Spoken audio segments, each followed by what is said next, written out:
అందరికీ నమస్తే. ఈరోజు జనవరి 6 తారీఖు 2026 సంవత్సరం. మెయిన్ వార్తలొచ్చేసి ఇక్కడ మనం 'పులిబిడ్డ' అని చూస్తున్నామనమాట. చిన్నప్పటి నుంచి పోరాట పాఠాలు వింటూ పెరిగారు అని ఆ దేశ ఉపాధ్యక్షురాలుగా ఎన్నికైంది గదా! ఆమె చెప్తుందనమాట. ఇతన్ని అమెరికా తీసుకుపోయారు. సో, వెనిజులా అధ్యక్షుడైతే అతన్ని తీసుకుపోయారు ఖైదీగా జైల్‌లో ఏశారనమాట. సో, అందుకోసమని చెప్తుందనమాట. అట్లా మీ బెదిరింపులకు భయపడేటోడు గాడు మా దేశ అధ్యక్షుడు, మాజీ అధ్యక్షుడు అని చెప్తుంది. సో, ఒక ఖైదీలాగా తీసుకుపోయి అయితే అందులో బంధించారనమాట అమెరికాలో. సో, ఇంకొక వార్త చూస్తున్నాం ఇక్కడ కొబ్బరి చెట్ల మధ్యల మంటలు అంటుకున్నాయన్నమాట. సో, కోనసీమలో భారీ బ్లో ఔట్. డ్రిల్లింగ్ చేస్తుండగా ఎగదన్నిన గ్యాస్. 2 గంటల తర్వాత భారీ విస్ఫోటనం. ఇక్కడ ఇది కోస్తా ఆంధ్ర జిల్లాలో ఇదనమాట. కోనసీమ జిల్లాలో అంటే అక్కడ గ్యాస్ తవ్వుతుర్రనమాట. పైపుల ద్వారా గ్యాస్ సరఫరా అయితుంటది. Drilling తవ్వుతుంటే gas బయటకొచ్చిందంట. అది 2 గంటల తర్వాత పేలిందంట. ఇట్లా పేలిందని చెప్పేసి ఇచ్చిర్రు. సో, తర్వాత కంట్రోల్ అయితే అయినాయి. ఎవరికీ ప్రాణ నష్టం అయితే జరగలే గానీ, మొత్తం చూడొచ్చు మనం మొత్తం అంటుకపోతున్నట్టుందనమాట. మొత్తం కోనసీమ ప్రాంతంలో కొబ్బరి చెట్లు ఎక్కువుంటాయి ఆంధ్రాలో. సో, అక్కడ తవ్వుతుర్రనమాట. అప్పుడప్పుడు ఇటువంటివి జరుగుతుంటాయి. గ్యాస్ పైప్ లైన్ లీకేజ్ అయ్యి, ఒకరోజు ఏమైందంటే పైపులంగా గ్యాస్ పోతుంటాయి గదా! అప్పుడు పొద్దుగాల ఒకాయన హోటల్‌లో చాయ్ చేద్దామన్నట్టు లేచి అగ్గిపుల్ల గీయంగానే మొత్తం ఊరే అంటుకుపోయిందనమాట. అటువంటి ప్రమాదాలు గూడా ఉన్నాయి. ఆంధ్రాకి పొంచి ఉన్నాయన్నమాట. సో, ఇక్కడ వార్త చూస్తే ట్రంప్ ఏడుస్తున్న ఫోటో ఇచ్చిర్రు. కోపంగా ఉన్నానని మోదీకి తెలుసు. రష్యా నుంచి భారత్ చమురు కొనుగోళ్లపై తాను ఆగ్రహంగా ఉన్నట్టు మోదీకి బాగా తెలుసని అమెరికా అధ్యక్షుడు ట్రంప్ అన్నారు. సో, అమెరికా అధ్యక్షుడు ఒక రకంగా ప్రధానమంత్రి గారిని బెదిరిస్తున్నట్టుంది ఈ వార్త. సో, నేను కోపంగా ఉన్నా, నాకు కోపమొస్తే ఏదైనా చేస్తా అంటుండు. ఇప్పుడు ఈ బంగారు రేట్లు పెరగడానికి ప్రధానంగా ఈ ట్రంపు కారణం అనమాట. టారిఫ్స్ అని చెప్పేసి అంతకుముందు 25% ఉన్నదాన్ని దాన్ని 50% నుంచి డబుల్ చేసిండనమాట. సో, ఆ భయంతోనే బంగారు రేట్లు ఆకాశానికి పోయినాయి మన దేశంలో. సో, మిగతావన్నీ గూడా చిందరవందర అన్నమాట. వెండి పెరిగిపోయింది. వెండి రూ. 1000 ఉన్నది. ఈరోజు 2250 తులము. సో, బంగారు 1,00,000 నుంచి 1,30,000, 1,40,000 దగ్గర ఆటాడుతుంది. అది 2,00,000 అవుతదా? 10,00,000 అవుతదో చెప్పలేమనమాట. సో, అంటున్నాననమాట. నేనైతే కోపంగా ఉన్నా. నన్ను కూల్ చేయాలి అన్న విధంగా మాట్లాడుతున్న నరేంద్ర మోడీ. ఈసారి ట్రంప్ మాట్లాడుతున్నాడు. అంతా వీని మాటలకు, వీని చేష్టలకు ఈ ప్రపంచంలో నాకన్నా మనగాడు ఎవ్వరు లేరంటుండు గానీ, అందరికంటే మనగాడు దేవుడుంటాడని అర్థమైతలేదు. సో, కరోనా టైంలో చచ్చిపోయేటోడు. కరోనా వచ్చి గానీ ఎట్లనో బతికి బయటపడ్డాడు. ఇప్పుడు ప్రపంచాన్ని అంతా ఆగం చేస్తున్నాడన్నమాట. యుద్ధం అని చెప్పి బెదిరింపులేసి, ఎవడు మాట ఇనకుంటే వాని మీద బాంబులేస్తా, పట్టుకపోతా, మా పోలీసోళ్ళంతా పవర్‌ఫుల్ అని చెప్తున్నాడన్నమాట. సో, ఇక్కడ ఎస్ఐఆర్‌కి వ్యతిరేకంగా కోర్టుకెళ్తా. ఎస్ఐఆర్ అంటే అది మొత్తం ఓటర్ లిస్ట్‌ని ఆహ్, త తూర్పార పడుతున్నారన్నమాట. జల్లెడ పడుతున్నారన్నమాట. దొంగ ఓట్లు మొత్తం తొలగిస్తున్నారన్నమాట. సో, ప్రతి గ్రామంలో ప్రతి బూత్‌కి ఒక బిఎల్ఓ ఉంటాడన్నమాట. బిఎల్ఓల ద్వారా చనిపోయిన ఓట్లు తీసేయడము, దొంగ ఓట్లు ఎవరైనా ఉంటే దొంగ ఓట్లు తీసేయడం అవన్నీ జరుగుతుందన్నమాట. దానికి వ్యతిరేకంగా కోర్టుకెళ్తుందంటే ఈమె మీద పశ్చిమ బెంగాల్‌లో ముఖ్యమంత్రి మమతా బెనర్జీ ఇక్కడ చేయి ఊపుతుందామె. సో, ఈమె మీద ఆరోపణ ఏందంటే బంగ్లాదేశ్ నుంచి కొంతమంది ఓటర్లు ఇక్కడ రిజిస్టర్ చేసుకొని ఓట్ల టైంలో ఇక్కడొచ్చి ఓట్లేస్తారు. అందుకనే ఆమె గెలుస్తుందని చెప్పేసి ఒక కమ్యూనిటీ ఏస్తుర్రని చెప్పేసి పుకార్లున్నాయి. సో, ఆ పుకార్లు అవన్నీ కొట్టేయాలని చెప్పేసి నరేంద్ర మోడీ ఈసారి మొత్తం మొన్న బీహార్‌లో చేసిండు. ఇప్పుడు ఇక్కడ చేస్తున్నాడు పశ్చిమ బెంగాల్‌లో. దానికి వ్యతిరేకంగా కోర్టుకెళ్తా అంటుంది. కోర్టుకు పోయినా గాని రూల్ ప్రకారం అయితే చేయని అని ఆర్డర్ ఇస్తది కోర్ట్ అయినా గాని. చూడాలా మరి ఏం జరుగుతదనేది. మొత్తం మీదనైతే ఈసారి ఓడిపోవడం ఖాయం అనిపిస్తుంది మమతా బెనర్జీ. సో, ఈసారి ఓడిపోవుడు ఖాయమని అయితే అందరూ చెప్తుర్రు. మరి చూడాలి మళ్ళీ ఆమెనే గెలుస్తదా ఏంది? ఈ దొంగ ఓట్లు తీసేస్తే మాత్రం గెలుచుడు కష్టమే. సో, ఇప్పటికి 15 సంవత్సరాలయింది ముఖ్యమంత్రి కాబట్టి ఆమె వరుసగా 3 సార్లు గెలిచింది. ఇప్పుడు గెలిస్తే గాని నాలుగోసారి గాని ఈసారి బీజేపీ కొట్టుకుపోయేటటువంటి ఛాన్స్ అయితే చూస్తుంటే. చూడాలి మరి పశ్చిమ బెంగాల్‌లో ఏం జరుగుతదని. దీపావళి ఆ టైంలో ఉంటాయి ఓట్లివి. సో, ఈ కొడుకులు ఢిల్లీలో అల్లర్లు చేసిర్రు గదా! వాళ్ళకి బెయిల్ ఇయ్యలేదని ఒక వార్త రాశారు. బాంబులు పేల్చాలని చూసిర్రు. ఇక్కడ ఇంకో వార్త చూస్తున్నాం. వెనిజులా అధ్యక్షుడు అయితే ఇతన్ని అరెస్ట్ చేసిర్రు గదా! అమెరికా తీసుకుపోయింది గదా! వెనిజులా అధ్యక్షుడిని. సో, విమానంలో తీసుకుపోయారు. అక్కడ పడవలు ఎక్కించుకొని వాళ్ళ దేశం పోయారు గదా! చెప్తున్నానన్నమాట. నేను దొంగను గాను, దోపిడీదారుని గాను, నేను వెనిజులా దేశం అధ్యక్షుడిని. మీ పక్కపొడుతున్న దేశం అధ్యక్షుడిని. నేనే తప్పు చేయలేదని చెప్పి కోర్ట్‌లో చెప్తున్నానన్నమాట. కోర్ట్‌లో అడుగుతారు గదా! ఎందుకు తీసుకొచ్చిర్రు ఏందనేది. సో, అదన్నమాట. తర్వాత నెక్స్టొచ్చేసి మధ్యవర్తిత్వమే మార్గం. గోదావరి జల వివాదంపై కూర్చొని మాట్లాడుకోండి. తెలంగాణ, ఏపీలకు సుప్రీం కోర్టు హితవు. గోదావరి నది మహారాష్ట్రలో పుట్టి, మహారాష్ట్ర నుంచి తెలంగాణ మీదుగా ఆంధ్రలో కలుస్తదనమాట. ఈ నీళ్ళు ఎవరెన్ని వాడుకోవాలని చెప్పేసి మీరు కోర్ట్‌లోకొచ్చి అన్నీ ఆ కమిటీ, ఈ కమిటీ అని టైం వేస్ట్ చేయొద్దు. మీరు కూర్చొని మాట్లాడుకోండి అని అక్కడ చెప్తున్నాడనమాట ఆయన. ఎవరు justice CJI justice Suryakant. Supreme court chief justice ఉన్నాడు కదా! ఆయన చెప్తున్నాడనమాట. నెక్స్టు సహకారం ఏది? స్వయం ఉపాధికి చేయూతనివ్వని ఆర్థిక సంస్థలు ప్రభుత్వం నిధులు విడుదల చేయకపోవడంతో అచేతన స్థితిలోకి. ఈ కార్పొరేషన్‌లుంటాయి గదా! బీసీ కార్పొరేషన్, ఎస్సీ కార్పొరేషన్ అవన్నీ డబ్బులిస్తలేరని చెప్పేసి ఉందన్నమాట. సమన్వయంతో ముందుకెళ్ళండి. రాష్ట్రంలో 2 ప్రధాన ఎస్టీ వర్గాలు కాంగ్రెస్ వైపు నిలబడేలా చూసే బాధ్యత మీదే. ఆదివాసీ, లంబాడ ప్రజాప్రతినిధుల భేటీలో ముఖ్యమంత్రి రేవంత్ రెడ్డి. ఎస్టీలందరినీ సమన్వయం చేసే బాధ్యత ఎమ్మెల్సీ శంకర్ నాయక్ అప్పగించినట్లు వెల్లడి. కష్టపడితేనే రెండోసారి విజయం సాధ్యమని ఆల్రెడీ 2 ఏండ్లు అయిపోయింది. ఇంక 3 ఏండ్లే ఉంది. ఈ 3 ఏండ్ల లోపల కష్టపడాలి. ఎస్టీలలో గూడా లంబాడాల దాంట్లో గూడా ఇద్దరుంటారనమాట. ఆదివాసీ, లంబాడ అని ఇద్దరు సామాజిక వర్గాలుంటాయి. ఆ 2 గూడా మన కాంగ్రెస్ పార్టీతోనే ఉండాలి. అట్లయితేనే గెలుస్తాం. దాన్ని శంకర్ నాయక్ అని నల్గొండ నుంచి ఎమ్మెల్సీ ఎన్నికయ్యిండు ఆయన లాస్ట్ ఇయర్. సో, ఆయనకు అప్పజెప్పిండనమాట బాధ్యత. నెక్స్ట్ ఇక్కడొచ్చేసి విశ్వాసం కలకాలం ఉంటుంది. దాన్ని ల్యాప్స్ అవ్వనివ్వకండి. ఎల్ఐసి పాలసీ గురించి ఇచ్చిన అడ్వర్టైజ్‌మెంటు.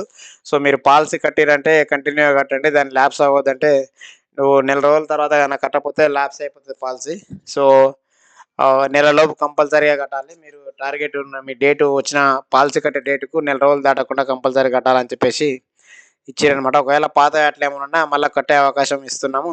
కట్టుకోండి అందరూ వడ్డీ గూడా 30% మాఫీ అయితదని చెప్పేసి ఇచ్చిర్రు. ఎల్ఐసి వాళ్ళు అడ్వర్టైజ్‌మెంట్ ఇచ్చిర్రు.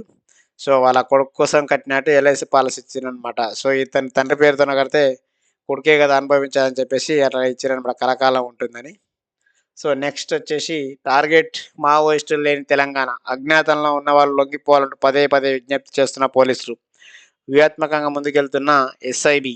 రాష్ట్రంలో మావోలలో రాష్ట్రానికి చెందిన 17 మంది మాత్రమే ఉన్నారు. తెలంగాణ కమిటీలో దామోదర్ మినహా మిగతా అందరూ ఛత్తీస్‌గఢ్ వారే. సో, తెలంగాణకు మార్చి 31 వరకు డెడ్‌లైన్ ఇచ్చిర్రు సెంట్రల్ గవర్నమెంట్. తెలంగాణలో మొత్తం దేశం మీదనే నక్సలైట్లు మొత్తం లేకుండా చేస్తాం ఆ లోపనే ఇచ్చిర్రు. సో, తెలంగాణలో కూడా గవర్నమెంట్ సానుకూలంగా ఉంది. లొంగిపోండి అని చెప్పేసి పోలీసులు పదే పదే చెప్తుర్రు. మొత్తం మీదనైతే 17 మంది ఇంకా తెలంగాణ నుంచి నక్సలైట్‌లో ఉన్నారు. తెలంగాణ అనే కమిటీలో ఒకే ఒక్కడు తెలంగాణ ఉన్నాడు. మిగతా అంతా ఛత్తీస్‌గఢ్ ఉన్నారని చెప్పేసి వార్త ఇచ్చిర్రు. సో, ఇక్కడ కార్టూన్ చూస్తే అన్ని లెటర్ రాసిర్రనమాట. ఓట్లను ఏకపక్షంగా తొలగిస్తున్నారు. సీఈకి లేఖ రాసిన మమతా బెనర్జీ. ఓట్లు మొత్తం కొట్టేస్తుర్రు. దాన్ని అంటారు కదా! దొంగ ఓట్లని వాళ్ళంటారు. ఈమెనేమో మంచి ఓట్లయితే ఎవరి ఓటు పోయినా గాని వాడు చెక్ చేసుకుంటాడు.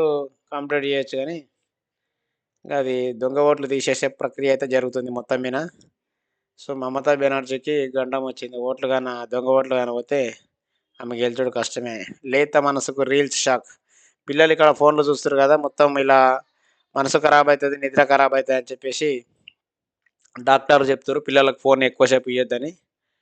నెక్స్ట్ వచ్చేసి హ్మ్. సుప్రీం కోర్ట్‌లో ట్యాపింగ్ కేసులో హరీష్ రావు ఊరట. ఇక్కడ చక్రధర్ గౌడ్ అని ఉంటాడు సిద్దిపేట ఆయన. ఆయన నా ఫోను ట్యాప్ అయింది. దానికి హరీష్ రావే కారణమని కేసేసిండు. సో, సుప్రీం కోర్ట్‌ల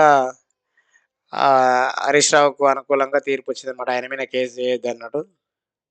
మొత్తం కాదు. Only Harish Rao మీదనైతే case చేయొద్దన్నట్టు supreme court order ఇచ్చింది. అది ఎంక్వైరీ నడుస్తూనే ఉంది. హ్మ్. నెక్స్ట్ వచ్చేసి గురుకుల ప్రవేశాల దరఖాస్తు జనవరి 21 గడువు. పిల్లలకు గురుకుల పాఠశాల సీట్ల కోసం అప్లై చేయనికే పర్మిషన్ వచ్చింది. సో, ఈ నెల 21 తారీఖు వరకు ఉందంట. సో, ఎవరైనా పిల్లలు గాన ఉంటే గన ఐదో తరగతి చదివే పిల్లలు, 6, 7 తరగతి చదివే పిల్లలకేమో తక్కువ సీట్లుంటాయి. ఐదోళ్ళకేమో ఎక్కువ సీట్లుంటాయి. సో, ఎవరైనా ఉంటే గన చెప్పాలి. చెప్తే అప్లై చేపిస్తే వాళ్ళు ఎగ్జామ్ రాసాగానే మార్కులు మంచిగొస్తే సీట్‌లొచ్చే అవకాశాలుంటాయన్నమాట. ఫ్రీ బుక్స్, ఫ్రీ బట్టలన్నీ. టార్గెట్ మావోయిస్ట్ లేని తెలంగాణ. లొంగిపోవాలంటూ వీళ్ళందరూ తెలంగాణోళ్ళు అని చెప్పేసి పేపర్‌కిచ్చిర్రు.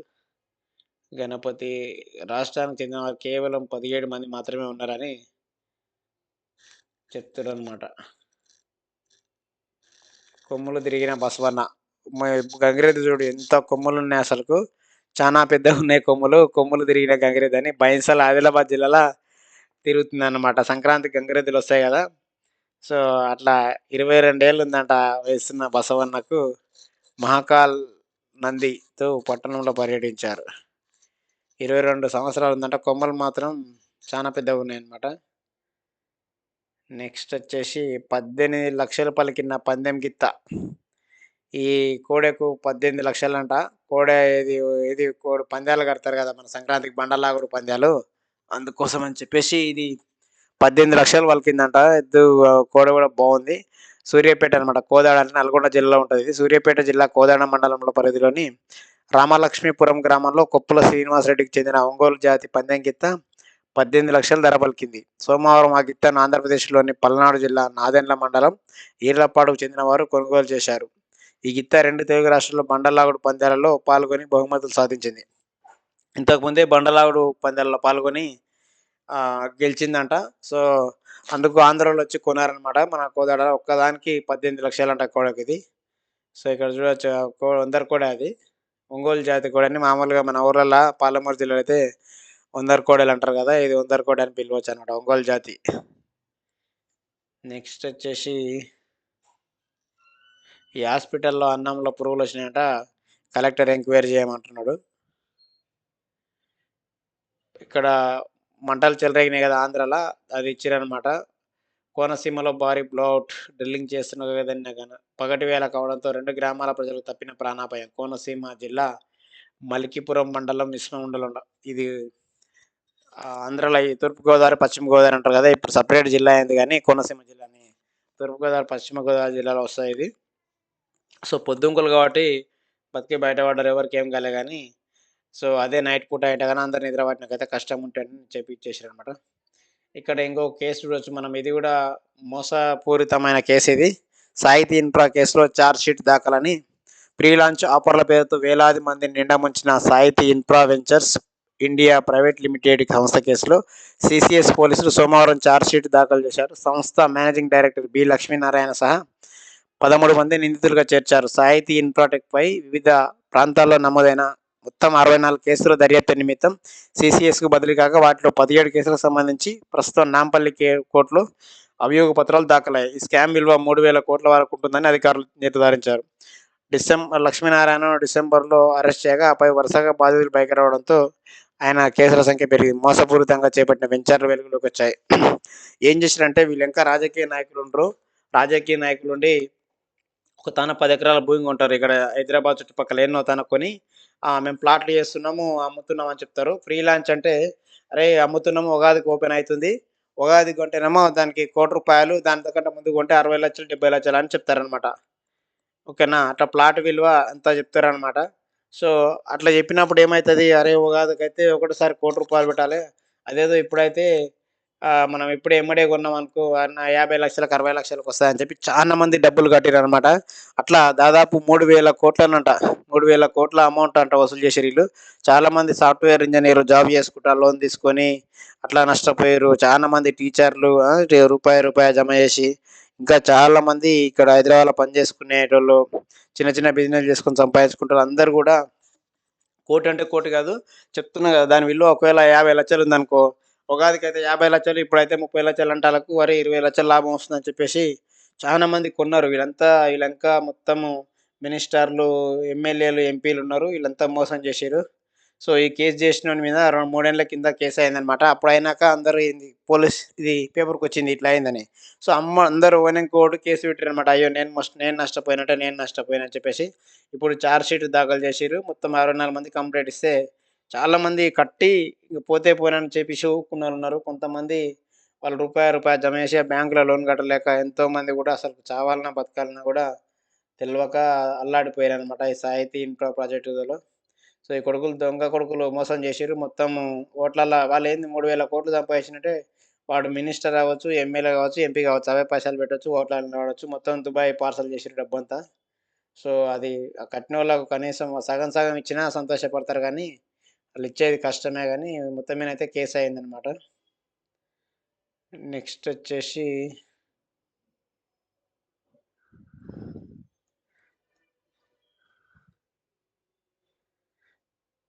నేను కోపంగా ఉన్నట్లు తెలుసు. రష్యా చమురు కొనుగోళ్లపై ట్రంప్. మన దేశము రష్యా నుంచి పెట్రోల్ కొంటుంది గదా! అక్కడ కొనొద్దు. మీరు కొంటే వాళ్ళకి ఆదాయం పోతది. నేను చెప్పిన దేశంలో కొనాలంటారు కానీ, ఈళ్ళేమో కొద్దిగా తక్కువ ధరకిస్తుర్రు రష్యా వాళ్ళు. సో, అందుకు చెప్తున్నాననమాట. నేను మీ మీద గూడా కోపంగా ఉన్నానని మోదీకి తెలుసంటే, మోదీ మీద కోపం అంటే మనందరి మీద కోపం ఉన్నట్టే. తిక్క కొడుకు ఏం చేస్తాడో తెలవదు దేశాన్ని మొత్తాన్ని. భారతదేశం మొత్తాన్ని నేను కోపం ఉందని ఇండైరెక్ట్‌గా చెప్తుండు. మోదీ మీద కోపం అంటే మనందరి మీద కోపం ఉన్నట్టే. మనం అనుకుంటే గన కష్టమే. అయ్యో! మోడీ మీద కదా మన మీద లేదంటే మన మీద కూడా ఉన్నట్టే. ఆ పిచ్చోడు ప్రపంచాన్ని ఏం చేస్తాడో తెలవదు. ఆహ్, వానికన్నా అర్థమైతుందో లేదో ఇంతకు.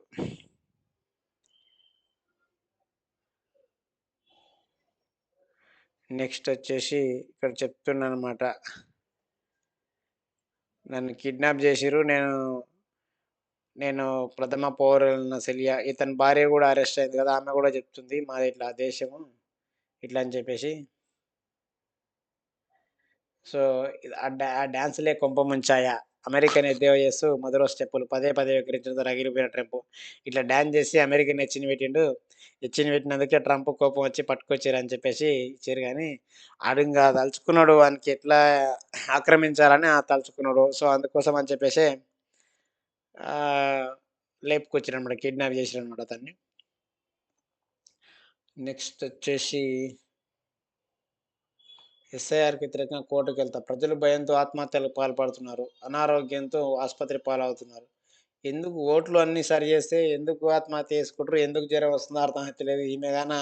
ఆమెకు గాని వస్తుందేమో గాని అట్లా పేపర్‌కిచ్చిర్రు ఇవంతా దొంగ నాటకాలని. వాళ్ళు దొంగ ఓట్లన్నీ తీసేస్తుర్రు. అసలైన ఓట్లు ఉంచుతారు. ఒకవేళ నిజంగానే ఓటు పోతే నీ ఓటు గాన తీసేస్తే నీకు దగ్గర అక్కడ ఎంపీడీఓ కంప్లెయింట్ చేయొచ్చు, ఎంఆర్ఓ కంప్లెయింట్ చేయొచ్చు, కలెక్టర్ కంప్లెయింట్ చేయొచ్చు.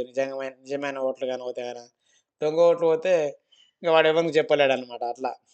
సో, ఇది కరీంనగర్ జిల్లా వార్తల్లో చూస్తున్నాం ఇక్కడ. ఒక్క డివిజన్ సక్కగా లేపాయంటే ఇక్కడ మున్సిపల్ ఓట్లల్లా మొత్తం సరిగ్గా లేదు అని చెప్పేసి ఉన్నారు. పరీక్షలు చేస్తలేరు, రిపోర్ట్‌లు ఇస్తలేరు. జిల్లాకు 40 మంది టెక్నీషియన్‌లు. ఇక్కడ హాస్పిటల్‌ల ల్యాబ్ టెస్ట్‌లు చేసేటోళ్ళు ఉంటారట గానీ ఒక్కడు టెస్ట్ చేస్తలేడంట. ఒక్కడు రిపోర్ట్ ఇస్తలేరంట. గవర్నమెంట్ అంటే అట్లనే ఉంటది. ఇంక వాళ్ళు చేసి వాళ్ళ మీద నమ్ముకోవద్దని చెప్పేసి ప్రైవేట్‌కి పోతారు. పైసలు పెట్టి చేపించుకొచ్చుకుంటారు ప్రజలు గానీ ఇంగ ఆళ్ళు అంతే. పెద్ద ఎత్తున గుప్పుమంటున్న మత్తు. గంజాయి నిందితులే ఎక్కువ. ఏడాదిలో 270 మంది కరీంనగర్ జైలుకు. ప్రస్తుతం జైలులో 18 మంది. నిందితుల్లో 100% యువతే. గంజాయి దందా చేసేవారికి స్పెషల్ సింబల్ టాటూలు. సో, గంజాయి చాలా డేంజర్ ఇది. ఎవడైనా గాని అలవాటు పడితే ఇంగ వాని కాపురం మొత్తం నాశనం అయిపోయినట్టే. సో, కాబట్టి కరీంనగర్ జైల్‌లో ఉన్నోళ్ళు మొత్తం వాళ్ళే పోయిన సంవత్సరం 270 మంది దొరికిరని ఉంది. సో, చర్యలుంటాయా? ఉండవా? పత్తి కొనుగోలు అవకతవకలపై ముగిసిన విచారణ. ప్రభుత్వానికి విజిలెన్స్ నివేదిక. టెంపరరీ రిజిస్ట్రేషన్ దందాపై ప్రభుత్వం ఉక్కుపాదం మోపనుందా? విజిలెన్స్ నివేదిక ఆధారంగా ఎలాంటి చర్యలు తీసుకుందనేది. ఇదేదో పత్తి మోసం చేసినట్టు పేపర్‌కిచ్చిర్రు. రైతులను మోసం చేసి దొంగ కొంతమంది మధ్యవర్తులుంటారు గదా! మధ్యలో ఉన్నోళ్ళు సంపాదించుకున్నారని చెప్పేసి పేపర్‌కిచ్చిర్రు. దాని వివరాలు చూద్దాం ఇది మొత్తం మీనమేషాలు కొనసాగిన విచారణ. జిల్లాలో 200-200 టీఆర్ పుస్తకాలు మార్కెట్ అధికారులు, వ్యవసాయ అధికారులకిచ్చారు. ఒకటి అసలు ధృవీకరణ పత్రం రైతుకు జారీ చేయగా, మరొకటి నకలు తీసుకుంటారు. వీటిని మార్కెట్ అధికారులకివ్వాలి. జిల్లాలో 7,000 టీఆర్‌లు జారీ అయినట్టు తెలుస్తుంది. అసలు అవినీతి అంతా అక్కడే జరిగింది. జిల్లాలోని ప్రధాన మార్కెట్లతో పాటు గంగాధర, చొప్పదండి తదితర మార్కెట్లలో టీఆర్ జారీ కాగా దుర్వినియోగం అయ్యాయన్న కోణంలో దర్యాప్తు చేశారు. 24, 25 కొనుగోళ్లలో అక్రమాలు జరగగా టీఆర్ తాత్కాలిక రిజిస్ట్రేషన్‌లో జారీలో అవకతవకల వివరాలు సేకరణలో విజిలెన్స్ సఫలీకృతమైనట్టు తెలుస్తుంది. సీసీఐ కొనుగోళ్లన్నీ నిలిపివేయడంతో సంబంధిత వెబ్‌సైట్ సైతం మూతపడింది. ఒకవేళ అవకతవకలు జరిగితే ఎక్కడో చెప్పాలని స్పష్టం చేశారు. వీరు పంపిన నివేదికతో పాటు ఇదివరకే విజిలెన్స్ అధికారులు విచారణ అంశాలను బేరీజు చేసి అక్రమాలను తేల్చిన చోట తప్పుల తడకగా వివరాలు ఇచ్చిన వారిపై కఠిన చర్యలు తీసుకున్నామని తెలుస్తుంది. సో, ఏం లేదు, రైతులందరూ గూడా దొంగ రైతులు క్రియేట్ చేసి పత్తి వాళ్ళు గవర్నమెంట్‌కు అమ్ముకుంటారనమాట. ప్రైవేటోళ్ళతోన కొని. ప్రైవేటు కొంటారు. 5,000కి, 6,000కి కొని వాళ్ళు 9,000కి, 10,000కి గవర్నమెంట్ రేట్ ఉంటది కదా! ఆ రేట్‌కి అమ్మేస్తారనమాట. అమ్మి డబ్బులు అకౌంట్‌లో పడతాయన్నమాట.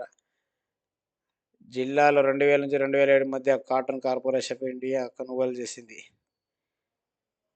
రైతులు మార్కెట్‌కెళ్ళినప్పుడు ధరలు పెట్టకుండా నానా రకాల కొర్రీలతో కొనుగోలు చేయని సీసీఐ ఏట చివరిలో రైతుల నుంచి కొనుగోలు చేసినట్లు ప్రకటన చేసింది. ఏం చేస్తారంటే అక్కడ మిల్లు గూడా ఉంటది గదా! మిల్లు ఓనరు ఇక్కడ వాళ్ళకి పనిచేసే ఏజెంట్లు ఉంటారు గదా! పత్తి జొక్కపోయేటోళ్ళు. వీళ్ళందరూ కుమ్మక్కయితారు. కుమ్మక్కయి రైతుగాన డీసీఎం తీసుకొని లారీ తీసుకొని పోతే మీ పత్తి పాయింట్లు సక్కగా వస్తలేదు, పదునుంది, అది ఉంది, లేకుంటే ఇప్పుడు గుంటలేమో మిషన్ పని చేస్తలేదు, కంప్యూటర్ పని చేస్తలేదు అని తిప్పి పంపిస్తారు. అదే మధ్యవర్తులకు అమ్మేస్తారన్నమాట. రైతులు ఇంక యాస్టకొచ్చి పోతే పోనీరా బయ్ బాకీలోడు అడుగుతున్నాడు, మిత్తి పెరిగిపోతుందని అమ్మేస్తారు. సో, అమ్మిన తర్వాత ఏం చేస్తారు వీళ్ళు, మిల్లోడు ఏం చేస్తాడు లాస్ట్‌కు సీజన్ మొత్తం అయిపోతది కదా! పత్తి మామూలుగా దీపావళి, దసరా, దీపావళి ఆ టైంలో వస్తది. కానీ సంక్రాంతి తర్వాత ఏం చేస్తాడు సీసీఐయోడు ఆ ప్రైవేటోళ్ళు దాపెడతారు కదా కొని, వాళ్ళంతా ఇంకో మిల్లులో పెడతారు. ఇంకో మిల్లులో పెట్టి గవర్నమెంట్‌కి లెక్క చూపిస్తారన్నమాట. ఎంట్రీ చేస్తారు కంప్యూటర్‌ల. ఓకే. మేము ఇన్ని క్వింటాలు కొన్నామని. అప్పుడు డబ్బులు బాగా జమ అయితాయన్నమాట వాళ్ళకు. అట్లా మోసం జరిగింది. అట్లాంటిది ఎంక్వైరీ చేయాలని చెప్పేసి ఎంక్వైరీ చేస్తుర్రు. సో, దొంగలు దొరుకుతారా? మరి అట్లనే దొరల్లాగా తప్పించుకుంటారా ఏందో చూడాలి. నెక్స్ట్ ఇందిరమ్మ బిల్లుల చెల్లింపులో మార్పు. ఉపాధి హామీలో 60,000 చెల్లించాలని నిర్ణయం. ఇందిరమ్మ బిల్లులో 5,00,000 ఉంది కదా! అందులో 60,000 గవర్నమెంట్ నుంచి ఇప్పియాలని ప్లాన్ చేస్తుర్రట. సో,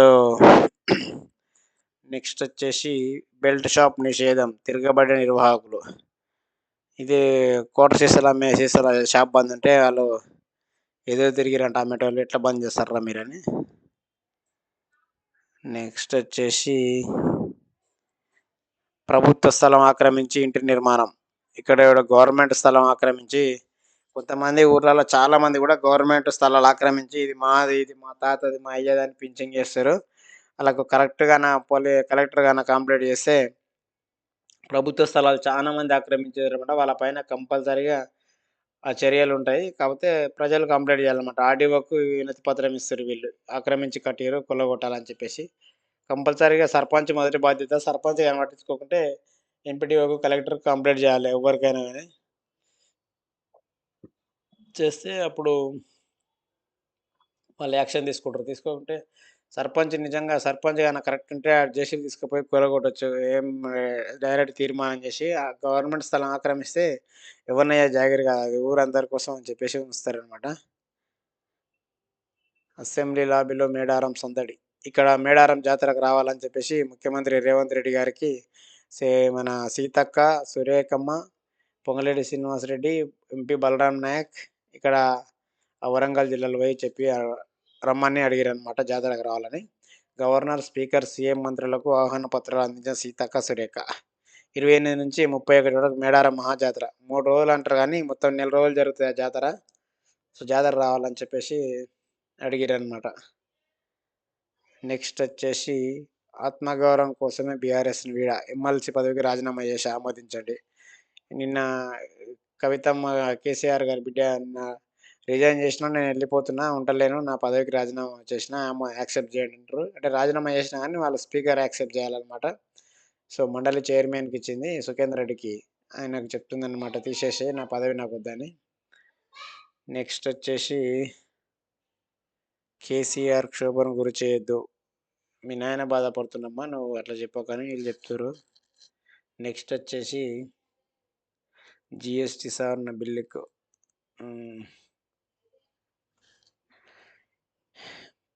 ప్రధాన వార్తలు.